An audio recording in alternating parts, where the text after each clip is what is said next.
बैठ जाइए। बहुत देर से कमर दर्द हो रही है सबकी।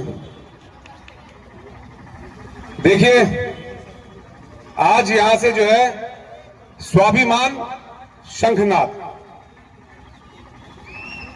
स्वाभिमान तो सभी समझते हैं ना, जिसको बार बार ठोक पीट के इस तरह से खड़ा किया जा रहा है, या फिर इस तरह से खड़ा किया जा रहा है, या फिर यहां पर भी कई सारे लोग ऐसे हैं। स्वाभिमान सिर्फ सड़क में नेताओं की पिटाई से नहीं है। स्वाभिमान सिर्फ जो है फेसबुक में कुछ लिख देने मात्र से हनन नहीं हो रहा, उसका पल पल तिल तिल हमें मारा जा रहा है। आप जो है अपने बच्चे का लाइसेंस बनाने चाहिए 5,000 रुपए, आप राशन कार्ड बनाने चाहिए 4,000, 5,000, 7,000, कुछ भी। यहां भी हमारा स्वाभिमान टूटता है। आप जो है किसी नेता के पास जाकर के एक चिट्ठी लेकर के जाइए कि मेरे घर में जो है बाढ़ आपदा आ गई, तो वहां पर भी हमारा स्वाभिमान बाढ़ के साथ बह जाता है। जब ऐसी स्थिति हमारे स्वाभिमान की आ गई और उसके बाद भी अगर हम लोग खड़े नहीं हो सकते, तो कहीं ना कहीं हम नपुंसक बनते जा रहे हैं। और हमारे धीरज को इन लोगों ने नपुंसकता समझ लिया है। हम पहाड़ से स्थिर हैं, पहाड़ के जैसे बिल्कुल स्थिर हैं हम लोग, तो इसका आगे लोग जो है गलत अंदाजा लगा रहे हैं। ये सोच रहे हैं कि नहीं, जो मिल रहा है ले लो, रेत बहरी ले जाओ, पानी बहरा ले जाओ, पत्थर भी टूट टूट के बहरे हमारे, सब ले जाओ, वनस्पतियां ले जाओ, जो मिल रहा है वो लेके चले जाओ। कितना ले जाओगे पहाड़ से? पहाड़ के पास अथाह है। अगर हमें अपना स्वाभिमान जिंदा रखना है तो हमें तटस्थ खड़ा रहना पड़ेगा। इस प्रकार से मंत्री प्रेमचंद अग्रवाल न जाने कितनी बार ऑफर भेज चुका है। तरह तरह से लोग हमारे पास आ रहे हैं प्रलोभन लेकर के, समझा करके। अब लोग कह रहे हैं भैया चुनाव जीत गए हो, मिल करके चलना, तुम्हारा विकास होगा। मैं इस मंच के माध्यम से फिर पुनः कहता हूं, पूरे उत्तराखंड वासियों से निवेदन करता हूं, जो तमाम लोग निर्दलीय चुनाव जीत करके आए हैं, जनता के साथ धोखा मत करना। ये देश अगर संविधान से चलता है, ये देश अगर नियमों से चलता है, तो आज हमारा भाई यहां पर खड़ा है, जो कल हमारे भाई को उठा करके लाई है। क्योंकि कहीं ना कहीं आस जिंदा रहती है।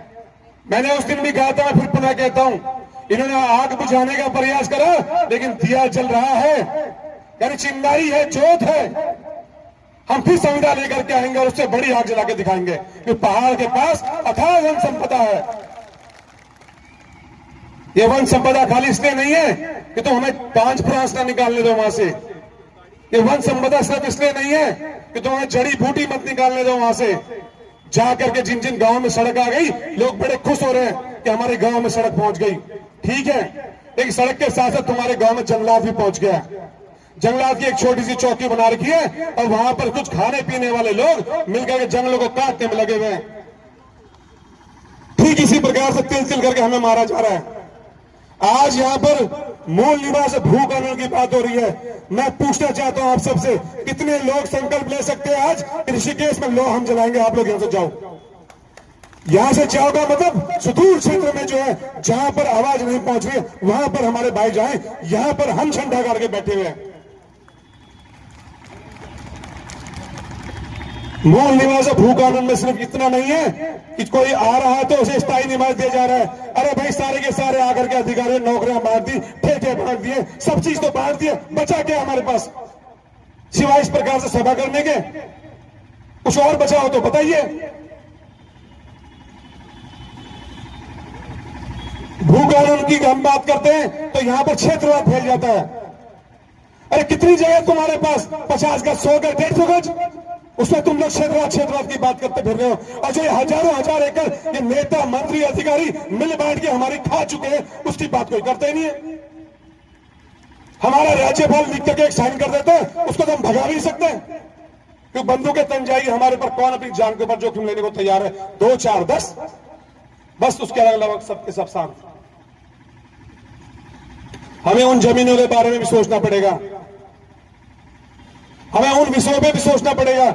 हमने हरिद्वार में रैली करी, हरिद्वार में मुझे समझ नहीं आ रहा, एक बात बताइए कि हरिद्वार के व्यक्तियों के पास वैमनस्य का भाव फैलाने का काम कर रहे हैं, कह रहे कि क्षेत्रवाद कर रहे, पहाड़ की बात कर रहे हैं। अरे भैया, जब उत्तराखंड में जो नारसन बॉर्डर है वहां से सीमा शुरू होती है, तो हम नारसन तक के व्यक्ति की बात करें, जमीन की बात करें तो अगर हम स्थायी निवास, मूल निवास की बात ऊपर बात कर रहे हैं, तो हम उस व्यक्ति की बात करें जो नारसन के अंदर रहता है। हम सुदूर सीमांत क्षेत्रों में रहने वाले तमाम उन लोगों की बात कर रहे हैं जो लोग मैदानी क्षेत्र में निवास कर रहे हैं। 15,000 रुपए बीघा जमीन ले ली किसान की हरिद्वार में, 50,000 रुपए बीघा जमीन ले ली हरिद्वार में किसान की कि गंगा नदी की हर साल आती है और तुम जो 6 महीने की खेती इसमें कर पाते हो खाली हमें दे दो।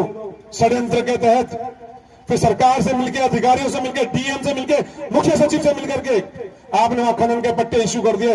हमारे किसानों के साथ धोखा हुआ कि नहीं हुआ? हरिद्वार के किसान के साथ धोखा हुआ कि नहीं हुआ? क्या वो मैदानी क्षेत्र का किसान क्या उत्तराखंड का नहीं है? उसे बरगलाने में लगे हो तो आखिर कब तक बरगलाएंगे ये लोग? आप लोगों को, हम लोगों को, सबको समझ लेना चाहिए। मैं तमाम उन लोगों को बोल देना चाहता हूं यहां से जो यहां पर कई दूसरे राज्य से आए हैं रहने के लिए, यहां पे 500 वर्ग मीटर तक आपको लेने की छूट है। तो भैया कौन आपके अधिकार छीन रहा है? कौन तुम्हारी जमीनों पर कब्जा कर रहा है? लेकिन यहां पर अगर सिर्फ फैक्ट्री लगाने के नाम पे जमीन लेकर के अपार्टमेंट खड़े करने के काम करोगे तो बात होगी, हल्ला होगा और कहीं ना कहीं कल के दिन उन लोगों को अपनी जान से भी हाथ देना पड़ेगा। इसमें कोई दिक्कत नहीं है, मुझे कहने में कोई गुरेज नहीं है। अरे हम नहीं मारेंगे, कोई ना कोई मारेगा भाई। जिसके तुम अधिकार छीनोगे, जिसको तुम इस प्रकार से प्रताड़ित करोगे, कोई ना कोई मारेगा। और जो ये व्यवस्थाएं हैं, आप लोगों को, हम लोगों को आज यहां पर ये तय करके ही घर जाना है कि यहां पर लॉ की मशाल कौन लेके रहेगा। यहां पर बैठना पड़ेगा ऋषिकेश के अंदर कि लॉ की कमान थामनी पड़ेगी, नहीं तो कोई औचित्य नहीं ऐसी बैठकों में भाग लेने का हम लोगों का। कौन अपने अपने मोहल्ले में बात रखेगा, कौन अपने अपने यहां बैठक करेगा, कौन यहां की योजनाओं को आगे अनवरत गति से चलाएगा। अगर अनवरत गति से चलाने के लिए तैयार नहीं हो तो आज की बैठक को आखिरी बैठक समझ के घरों में सो जाना, और अगर चाहते हो तो आज यहां से निर्णय लेकर के जाना और यहां से कोई ना कोई अवश्य समूह बनाइए, मिलिए, मीटिंगें कीजिए, बैठ के कीजिए। ये बोलने से नहीं होगा। शांति भैया ने बहुत अच्छी बात कही कि भैया आप जो है घर घर पे, गली गली में, मोहल्ले मोहल्ले में सब्जी लेने जा रहे तो बात कीजिए। और मैं एक बात थोड़ा सा यहां पे स्पष्ट कर दूं कि हमें अपने घर के अंदर ये चर्चाएं करनी पड़ेगी। जब तक अगर मैं अपने घर के अंदर चर्चा नहीं कर रहा, मेरे परिवार के अंदर चर्चा नहीं हो रही, मेरा परिवार नहीं बैठ रहा, तो ये समाज कैसे हम जोड़ लेंगे? तो हमारा आप सभी से करबद्ध निवेदन है कि सभी लोग जो है अपने अपने घरों में इस लॉ को जला के रखिए। एक दिया भगवान का जलता तो एक दिया मूल निवास और भू कानून को भी जला लीजिए। धन्यवाद।